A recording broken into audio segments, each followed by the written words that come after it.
आ चुके हैं प्रयागराज चेतना उत्थान बुक स्टॉल पर।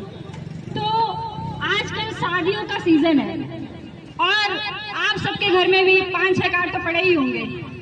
तो मेरा मुद्दा ये है, मेरा सवाल है, मेरे साथ विकास जी जुड़े हुए हैं, अभिनव जी जुड़े हुए हैं। मेरा सवाल ये है कि लोग शादियों में ज्यादा खर्च करना प्रीफर कर रहे हैं एज कंपेयर दैट शिक्षा में। शिक्षा पे हम कम खर्च करते हैं पर शादियों में अपनी पूरी पूंजी लगा देते हैं। तो ऐसा क्यों है?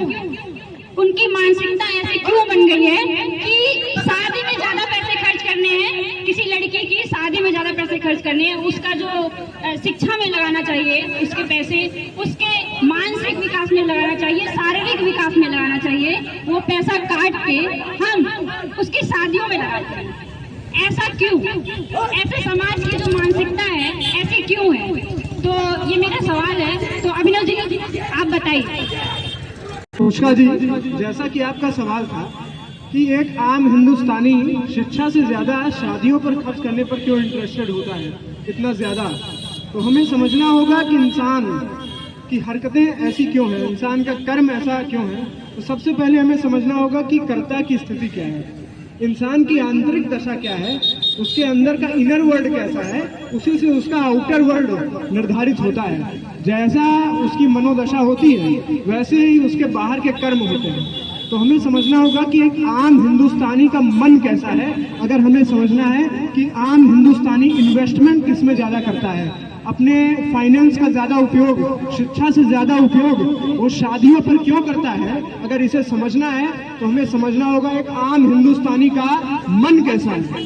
तो एक आम हिंदुस्तानी अगर हम देखें तो सोशल सेंशन के लिए सबसे ज़्यादा समाज के सामने खड़ा होता है। सामाजिक स्वीकृति के लिए हमारे हिंदुस्तान में इंडिविजुअलिटी की रिस्पेक्ट नहीं है। अगर हम देखें तो हमारे यहाँ संस्कृति जो बनती जा रही है वो सामाजिक स्वीकृति की संस्कृति है। एक आम हिंदुस्तानी अगर शादियों पर खर्च करता है तो उसका बहुत बड़ा कारण होता है सामाजिक दबाव, क्योंकि हम अपने आप को डिफाइन ही करते हैं, खुद को परिभाषित ही करते हैं कि दूसरों की आंखों में मेरे लिए सम्मान है कि नहीं। हम लगातार इस चीज को लेकर सतर्क रहते हैं कि सोशल मीडिया पर हमारी तस्वीर कैसी है, हमारी इमेज कैसी है सोशल मीडिया पर। यही जब बात आगे बढ़ती है तो हम देखते हैं कि हम एक रात में पैसे उड़ा देते हैं एक अमेरिकन से ज्यादा। अगर हम देखें आर्थिक रूप से भारत और अमेरिका की तुलना करें तो अमेरिका बहुत आगे है, इकोनॉमिक रूप से भी और एजुकेशन के स्तर में भी अमेरिका बहुत आगे है। मैं आपको एक आंकड़े से भी परिचित करा दूं।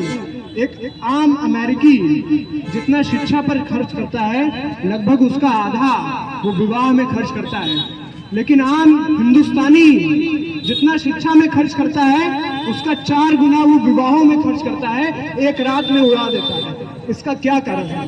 एक आम मध्यम वर्गीय जब नौकरी करता है, सालों साल नौकरी करता है, पहले शिक्षा पाता है, उसके बाद नौकरी करने जाता है, सालों की नौकरियां होती हैं, दशकों की नौकरियां होती हैं। इन सभी का जो व्यय है, इन सभी पूरी प्रक्रिया में 20 साल की प्रक्रिया में जितना धन वो इकट्ठा करता है वो एक रात के विवाह में खर्च कर देता है। इसका क्या कारण है? और एक और चीज, ये जो खर्च हो रहा है वो कहीं ना कहीं फीमेल इन्फेंटिसाइड का बहुत बड़ा कारण है हमारे हिंदुस्तान में। एक बार सोच कर देखिए, जिस पिता को दहेज देना है, जिस परिवार को दहेज देना है, लगातार उसके मन में ये बात बनी नहीं रहेगी जब एक लड़का पैदा होगा और एक लड़की पैदा होगा। ये दोनों ही बच्चे हैं, लेकिन समाज की नजर में ये दोनों अलग अलग हैं। लड़का अलग है, लड़की अलग है, क्योंकि जब लड़का पैदा हुआ है तो दहेज मिलने की जो संभावना है बढ़ गई है, और जब लड़की पैदा हुई है तो पैसा व्यय करने की संभावना बढ़ गई है कि अब खर्चा ज्यादा होगा।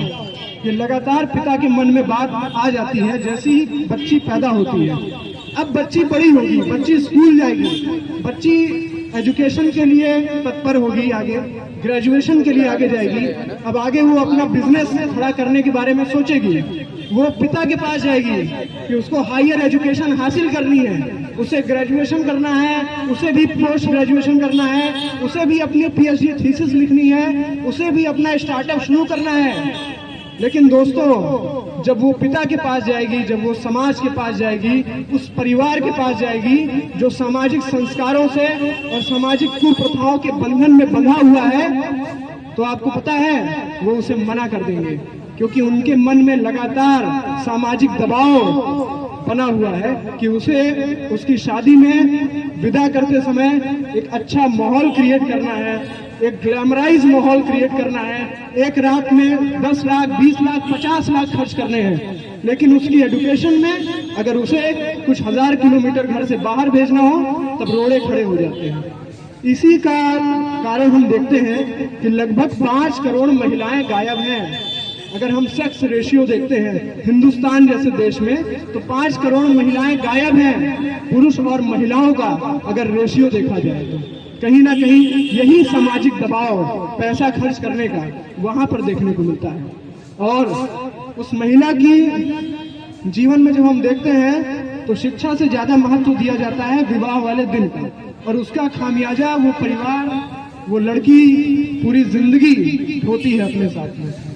तो अभी तक जो मैं समझ पाया हूँ, कुछ ये कारण है इन समस्याओं।